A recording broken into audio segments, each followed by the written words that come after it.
बहुत अच्छा कलाम पढ़ा सभा ने। एक बार तालियां बजाइए। मैं सुनाने नहीं आया हूँ कुछ, मैं ऐसे ही बस आ गया हूँ। मेरा मन किया आने का तो मैं आ गया हूँ। बहुत क्या मतलब आऊँ? अच्छा। अरे लाइट वाइट आप ऑन कर दो और ये डिस्को लाइट बंद कर दो यार। ये डिस्को लाइट बंद करो, जो जैसे चल रही थी वैसे ही चलाइए आप इसको। जब ये डिस्को लाइट जलती तो मैं अपने आप को आलिया भट्ट समझने लगता हूँ। बहुत अच्छा सभा ने पढ़ा। एक बार सभा के सम्मान में तालियां बजनी चाहिए। क्या होता है, कविता शायरी जो भी होती है वो एहसासात की तर्जुमानी होती है, और सभा ने उन निस्वानी एहसासात को, यानी उन स्त्री की भावनाओं को बहुत अच्छे से चित्रित किया। मैं उन्हें बहुत बधाई देता हूँ। अब मैं एक विशेष काम से खड़ा हुआ हूँ। मैं कविता पढ़ चुका हूँ। मैं नदीम फर्रुख साहब को बुलाने के लिए यहाँ खड़ा हुआ हूँ। वो यूँ भी आ सकते थे, उनको सब जानते हैं, हमसे ज़्यादा आप लोग जानते हैं। लेकिन मैं एक बात बताना चाहता हूँ कि इस दुनिया में सैकड़ों शायर और सैकड़ों कवि हैं जिनको मैं दिल से जिनका एहतराम करता हूँ, जिनको मोहब्बत करता हूँ, क्योंकि वो बिल्कुल साफ दिल के हैं। एक बार हम चाहते हैं कि हमारे भाई नदीम के लिए भी तालियां बजनी चाहिए, नदीम फर्रुख साहब के लिए, जो पूरी मेहनत से इस कवि सम्मेलन और मुशायरे को सफल करने में जुटे हुए।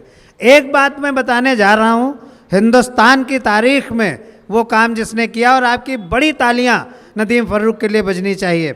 विश्व रिकॉर्ड तमाम बनते हैं। कोई एवरेस्ट पर इतने दिन में चढ़ जाता है, कोई इंग्लिश चैनल को इतने मिनट में पार कर देता है, लेकिन 102 घंटे लगातार कवि सम्मेलन मुशायरे का संचालन और आयोजन हमारे नदीम फर्रुख साहब ने किया था। उत्तर प्रदेश में आयोजित हुआ था, जिसमें 600 से अधिक कवियों शायरों ने भाग लिया था, और from the very beginning and till and इन्होंने उसका संचालन किया था। बड़े शायर हैं, बड़े नाजिम हैं, अच्छी निज़ामत करते हैं, बहुत खुश दिल इंसान है। इसलिए मैं चाहता हूँ एक बार ज़ोरदार तालियों के साथ उनको छोटे से काव्य पाठ के लिए आमंत्रित किया। मोहतरम हजरात, सर्वेश भाई का बहुत शुक्रिया। सर्वेश भाई चूँकि मेरे बड़े हैं तो ये बड़ों का तरीका भी है कि छोटों को ज़रा सा बड़ा चढ़ा के बुलाते हैं ताकि उनका हौसला बन जाए। ये जो वर्ल्ड रिकॉर्ड का जिक्र किया, इस वर्ल्ड रिकॉर्ड के बारे में मैं बड़ी जिम्मेदारी से कहना चाहता हूँ कि मैंने कोई बहुत बड़ा काम नहीं किया। सिर्फ एक बात थी जिसने मुझे इस रिकॉर्ड को बनाने के लिए इंस्पायर किया। मैं चूँकि पढ़ा लिखा आदमी हूँ, तो एक दिन मैं गूगल पे सर्च कर रहा था कि लिटरेचर का आदमी तो लिटरेचर के बारे में ही जानने की कोशिश करेगा। तो मैं ये देख रहा था कि लिटरेरी इवेंट्स या लिटरेरी प्रोग्रामों का क्या कोई विश्व रिकॉर्ड भी है। तो मैंने देखा कि पाकिस्तान के एक शख्स के नाम 39 घंटे तक लगातार चलने वाले एक मुशायरे का एक रिकॉर्ड था। मेरे अंदर का अब्दुल हमीद जागा और मैंने ये सोचा कि ये रिकॉर्ड जो आज तक पाकिस्तान के नाम है, ये रिकॉर्ड तो मेरे देश हिंदुस्तान के नाम होना चाहिए। मैंने कुछ बड़ा काम नहीं किया। जो रिकॉर्ड 39 घंटे के सबसे बड़े लिटरेरी इवेंट का रिकॉर्ड पाकिस्तान के एक शख्स था के नाम था, और जहां पाकिस्तान का झंडा लगा था, मैंने वहां से पाकिस्तान का झंडा हटाकर 102 घंटे 23 मिनट तक एक बड़ा विश्व रिकॉर्ड बनाकर वहां हिंदुस्तान का तिरंगा लगा दिया। इसके अलावा मैं कुछ नहीं कर सका हूं। बहुत शुक्रिया आपका। अब मैं सिर्फ चंद शेर सुनाने के लिए, ताकि रिज्क हलाल हो जाए। स्वामी जी कहाँ गए? अच्छा, स्वामी जी इधर है। रिज्क हलाल हो जाए इसलिए मैं कुछ शेर मैं भी सुनाना चाहता हूँ। आप अच्छा सुन रहे हैं तो मैं चाहता हूँ कि मुझे भी आपकी दुआएं मिल जाएंगी, मेरे भी बाल बच्चे पल जाएंगे, आपका भी कोई नुकसान नहीं है। कुछ शेर पढ़ लूँ, इजाजत है?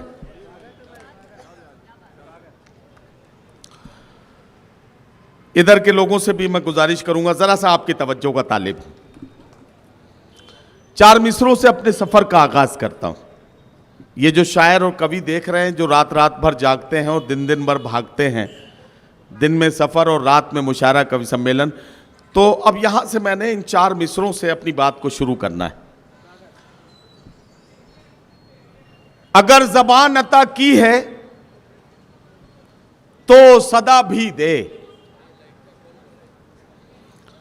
अगर ज़बान अता की है तो सदा भी दे, वगरना हरफे गलत की तरह मिटा भी दे।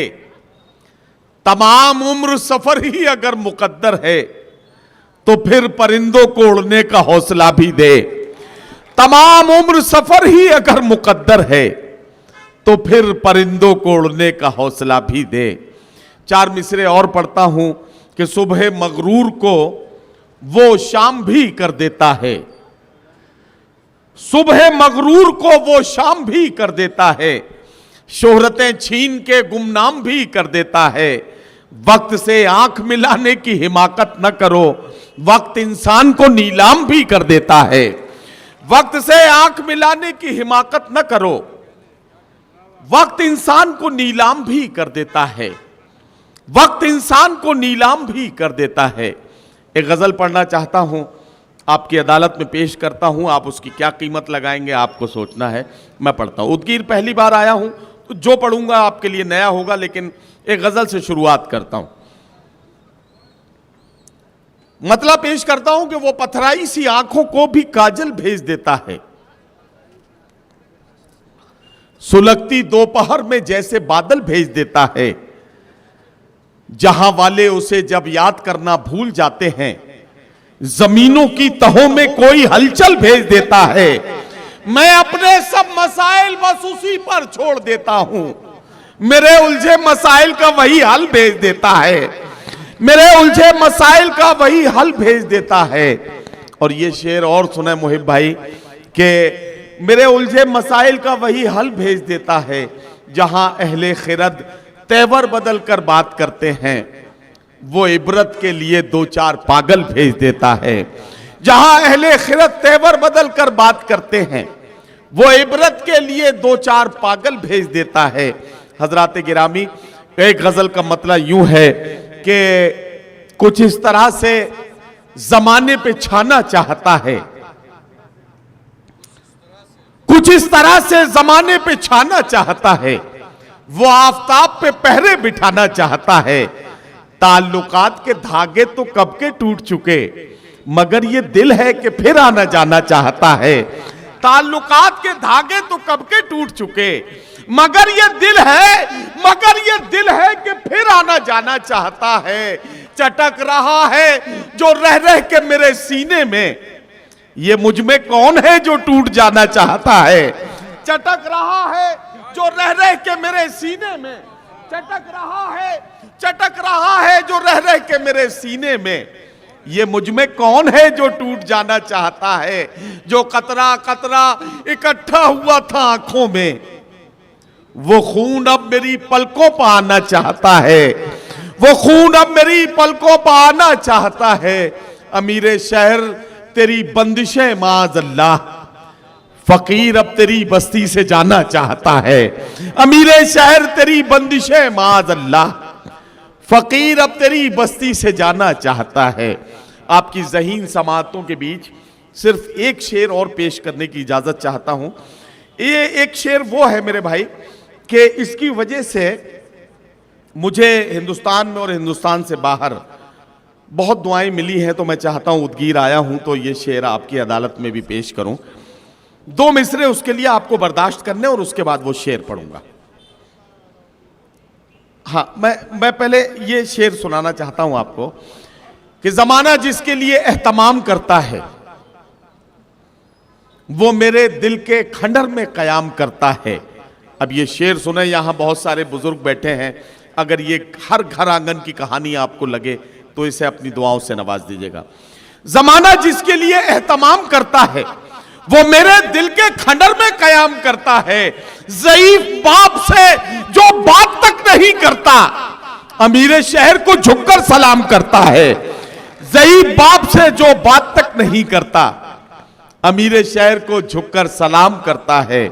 अमीरे शहर को झुककर सलाम करता है। वो शख्स बाअमल था मगर जिद पाड़ गया, अपनों से दूर होके मुसीबत में पड़ गया। मिट्टी से अपनी जो भी वफाएं न कर सका, वो पेड़ आंधियों में जड़ों से उखड़ गया। मिट्टी से अपनी जो भी वफाएं न कर सका, वो पेड़ आंधियों में जड़ों से उखड़ गया। उसने भी सबके साथ मेरी की मुखालिफत, जिसके लिए मैं सारे जमाने से लड़ गया।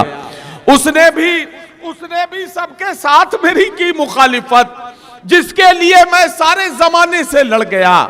और ये शेर और सुन लें कि जिस दिन मेरे उरूज की उसने खबर सुनी, उस दिन से उसका ज़हनी तवाजुन बिगड़ गया।